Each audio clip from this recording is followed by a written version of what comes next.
Hi everybody, my name is Shannon and welcome to my channel, Another Yarn. Thank you so much for joining me today. I greatly appreciate it. It's Friday.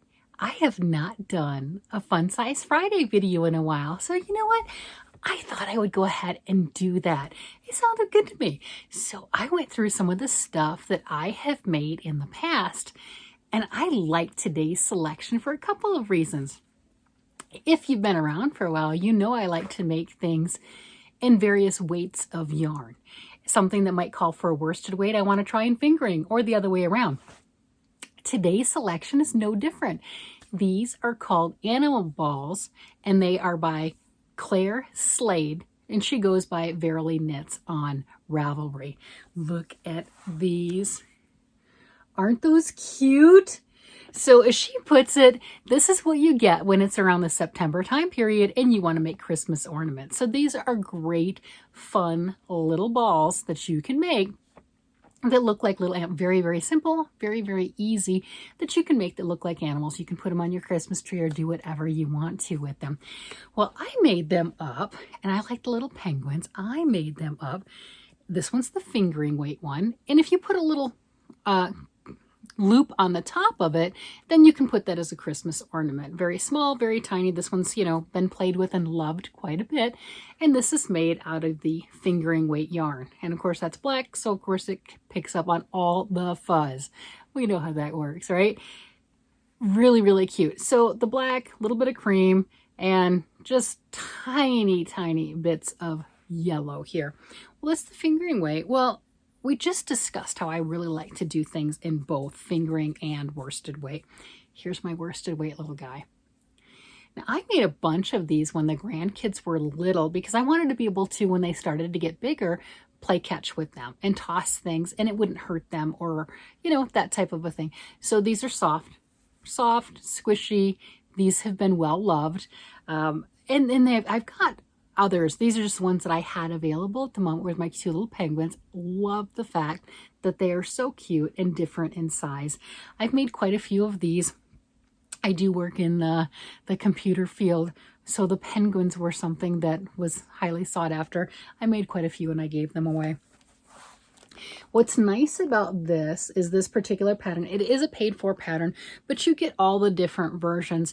And once you realize that it's very easy to make that ball shape, you can make any one of the different things. Just putting on the little faces, easy. Change the colors, changes the whole thing. Is, oh wait, now it's a robin, it's the same ball. Now it's the penguin, it's the same ball. So they were a lot of fun to make. They're great for kids, if you want to try to juggle or whatever. You can put the little pellets in them if you choose to. I did not for these. They're just very, very lightweight, easy. And I like to play, like I said, I love playing catch with the kids with these. They're just adorable. Got to keep them away from the puppies because they like to play catch too. And that might not be a good idea. I know I've got more than one stuffed animal. These, I did the sewing on of the eyes. I'm not the best with that, but I got them on there. The safety eyes, the dogs like to eat. I don't know why they like to eat the safety eyes, but they will chew the safety eyes off of a critter if they get a chance to. They just do. I've got 3 dogs, so you can't blame one of them, right? I know that the dogs, the eyes are disappearing. Let's put it that way. It's not the kids, it's the dogs. So these were hand-sewn on. I do have some of the other ones. I'm not sure. I think they're in one of my other bins. I made the robins. What other ones did I make? I made quite a few of these back in the day, but those are the ones that I have currently. And I thought for, Fun Size Friday, look at the amigurumi, the fun things along that line of the things that you can make. What I did like about this too, this is the knit pattern. But you can crochet a ball and do the same concept. You can look at the picture, and if you've been crocheting for a while, make a sphere, change the colors. Very easy, right? Change the colors like this. Another thing too, if you have this and you have how you do your cylindrical crocheted ball, right? If you're a knitter, you could do the same thing. A lot of times you'll do something and it'll be 6, 12, 18, 24, right? You know, you're increasing every 6 stitches, or it'll be an 8, 16, 24, kind of like that. Well, knitting will do the same thing. What is this? We've got how many wedges? 1, 2, 3, 4, 5, 6. So 6. Okay, so we've got 6 different wedges here. So, you know, every other row you're increasing 6. And you've got, then that obviously does the spiral there too. You know, you could do that with single crochet. You could put 6 single crochets in, then the next round it's 12. Then the next round it's 18. If that's increasing too much, then you put 1 round of, you know, no increases, then increase, then no increases, then increase, right? You can do the same exact concept with single crochet. Make your sphere. So if your pattern is just single crochet, pretty sure you could knit it. If your pattern is only the knit stitches with a few increases or whatever, you could crochet that same thing doing single crochet. I want to do that on another one just to show that difference. Crochet a knit pattern, knit a crochet pattern, just to show that you can look at those types of things and transpose those stitches and really just hack some patterns. I mean, one of the things that Linan from Nina's Knots Crochet is doing is what she calls as hacking patterns. She's taking a knit pattern, a knit cardigan pattern, and she's working on how do I change this into a Tunisian crochet pattern. So hacking patterns, right? You know, taking that design that you love and going, hey, wait a minute, I know you did this in knit, but I want to do this in this version of crochet. It's the same with this. I know you did this in knit for this particular pattern, and I'll have this link down below. I know you did this in knit, but I'm going to look at it, I'm going to make it in crochet, right? And it's the same for the people who do a lot of knitting and don't really do crocheting. Well, you get the same concept. Hack the pattern, do the one that you like, do the one that you can do, or just do the other one because you can do it and you're stretching your skills. So that's one of the things that I liked about this is even though it's just written as knit, very easy to look at and go, I could crochet that. I could crochet that in a heartbeat. There you go. Change your colors, change your animals.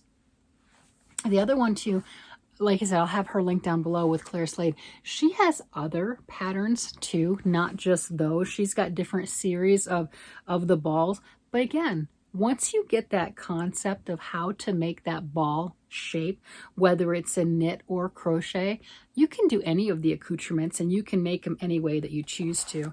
She also has, you know, if you look, she says that she got 203 patterns on Ravelry, some paid, some free. Lots of fun to look through. This was just one of them that, you know, bringing the blast from the past and everything, playing with the kids' toys, because that's what they are now, right? Keep them away from the puppies, but the kids' toys, and just having fun.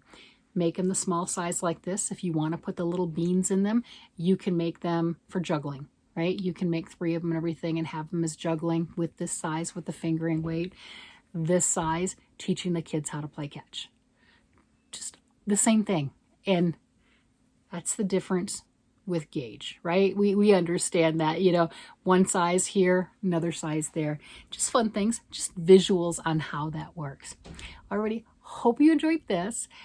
Even if you don't decide to do this pattern, that's fine.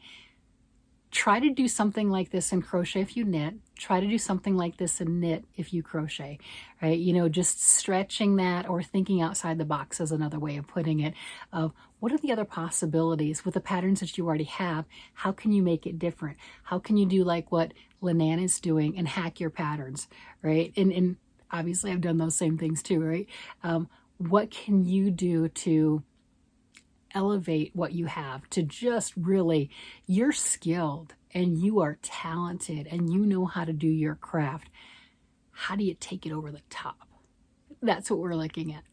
Already, I'm going to go ahead and let you guys go. I did a live earlier, had a blast, and it is late for me, so I'm going to go off to bed.